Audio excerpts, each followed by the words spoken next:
ನಮಸ್ಕಾರ, ಜನಶ್ರೀ ನ್ಯೂಸ್ಗೆ ಸ್ವಾಗತ. ನಾನು ಶ್ರೀರಕ್ಷಾ ಹಿರೇಮಠ್. ಇದು ಜನಶ್ರೀ ನ್ಯೂಸ್ ವರದಿಯ ಎಚ್ಚೆತ್ತುಕೊಂಡ ಅಧಿಕಾರಿಗಳ ಸ್ಟೋರಿ ಆಗಿದೆ. ಜನಶ್ರೀ ನ್ಯೂಸ್ ಇಂಪ್ಯಾಕ್ಟ್ ಸ್ಟೋರಿ ಇದಾಗಿದೆ. ಜನಶ್ರೀ ನ್ಯೂಸ್ ವರದಿಗೆ ಅಧಿಕಾರಿಗಳು ಎಚ್ಚೆತ್ತುಕೊಂಡಿದ್ದಾರೆ. ಜನಶ್ರೀ ನ್ಯೂಸ್ ವರದಿಗೆ ಎಚ್ಚೆತ್ತ ಅಧಿಕಾರಿಗಳು ಹೊಸೂರು ಸಿದ್ದಾಪುರಕ್ಕೆ ದೌಡಾಯಿಸಿದ ತಾಲೂಕಾ ಪಂಚಾಯತ್ ಹಾಗೂ ಸಿಇಒ ಅವರು. ರಾಯಚೂರು ಜಿಲ್ಲೆಯ ದೇವದುರ್ಗ ತಾಲೂಕಿನ ಹೊಸೂರು ಸಿದ್ದಾಪುರ ಈ ಸ್ಥಳಕ್ಕೆ ಈಗ ಸಿಇಒ ಬಸವರಾಜ್ ಹಟ್ಟಿ ಭೇಟಿ ನೀಡಿ ಪರಿಶೀಲನೆಯನ್ನ ನಡೆಸಿದ್ದಾರೆ. ಧಾರಾಕಾರ ಮಳೆ ಹಿನ್ನೆಲೆ ದೇವಸ್ಥಾನಕ್ಕೆ ನೀರು ನುಗ್ಗಿತ್ತು. ಮಾರುತೇಶ್ವರ ದೇವಸ್ಥಾನಕ್ಕೆ ಚರಂಡಿ ನೀರು ನುಗ್ಗಿತ್ತು. ಹಾಗಾಗಿ ಜನಶ್ರೀ ನ್ಯೂಸ್ ಈ ಒಂದು ಸುದ್ದಿಯನ್ನ ಬಿತ್ತರಿಸಿತ್ತು, ಪ್ರಸಾರ ಮಾಡಿತ್ತು.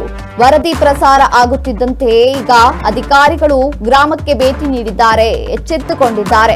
ದೇವದುರ್ಗ ತಾಲೂಕು ಪಂಚಾಯಿತಿ ಸಿಇಒ ಬಸವರಾಜು ಹಟ್ಟಿ, ಹೊಸೂರು ಸಿದ್ದಾಪುರ ಗ್ರಾಮ ಪಂಚಾಯಿತಿ ಪಿಡಿಒ ತಿಮ್ಮಣ್ಣ ದೇವಸ್ಥಾನಕ್ಕೆ ಭೇಟಿ ನೀಡಿ ಪರಿಶೀಲನೆ ನಡೆಸಿದ್ದಾರೆ. ಸೋಮವಾರದ ತನಕ ಟೈಮ್ ಕೂಡ ಕೇಳಿದ್ದಾರೆ ಅಧಿಕಾರಿಗಳು.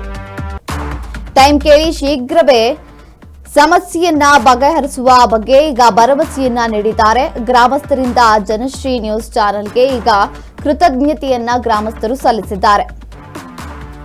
ಹೊಸೂರು ಸಿದ್ದಾಪುರಕ್ಕೆ ದೌಡಾಯಿಸಿದ್ದಾರೆ. ಈಗ ತಾಲೂಕು ಪಂಚಾಯಿತಿ ಸಿಇಒ ಹಾಗೂ ರಾಯಚೂರು ಜಿಲ್ಲೆಯ ದೇವದುರ್ಗ ತಾಲೂಕಿನ ಹೊಸೂರು ಸಿದ್ದಾಪುರ ಸಿಇಒ ಹಾಗೂ ತಾಲೂಕಾ ಪಂಚಾಯಿತಿ ಸಿಇಒ ಈಗ ಸ್ಥಳಕ್ಕೆ ಭೇಟಿ ನೀಡಿದ್ದಾರೆ. ಧಾರಾಕಾರ ಮಳೆಯ ಹಿನ್ನೆಲೆ ಅಲ್ಲಿರುವಂತಹ ದೇವಸ್ಥಾನ ಮಾರುತೇಶ್ವರ ದೇವಸ್ಥಾನಕ್ಕೆ ಚರಂಡಿ ನೀರು ನುಗ್ಗಿ ಸಂಪೂರ್ಣವಾಗಿ ದೇವಸ್ಥಾನ ಜಲಾವೃತಗೊಂಡಿತ್ತು.